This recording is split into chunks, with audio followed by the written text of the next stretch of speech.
สอนเรื่องบาปกรรมมนุษย์เขา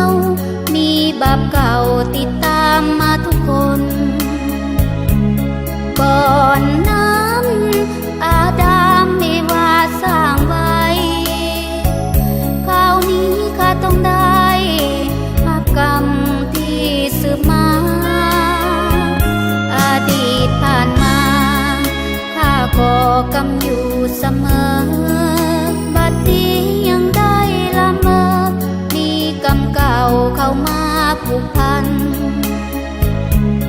แสนเจ็บปวดซ้ำคืนคมในใจเหตุดีหวังได้บำเหน็จรางวัลแต่ก็ผิดหวังโธ่เอ๋ยพระเจ้าขอโปรดปราณีนับแต่วันนี้ขอเลิกที่สิ่งที่เคยทำหวังให้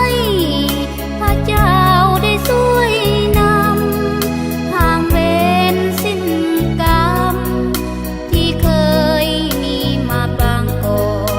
น10 นิ้ววันทาพระบิดาถวายบูชามอบพระธรรมนำพาสู่สิวานิรันดรหากแม้นชีวิตสิ้นลับดับลงเวรกรรมที่เคยมีมาก่อนขอลาพักผ่อนสู่ทางสวรรค์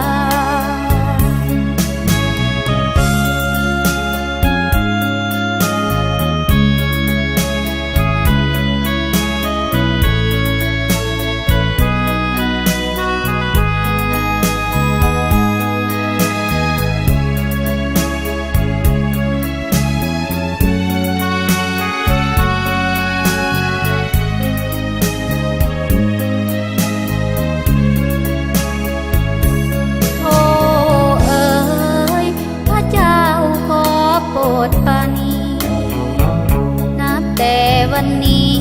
ขอเลิกที่สิ่งที่เคยท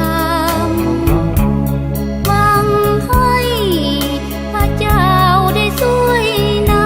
ำห่างเวรสิ้นกรรมที่เคยมีมาบางก่อน10 นิ้ววันทาพระบิดาถวายบูชามอบพระธรรมนำพา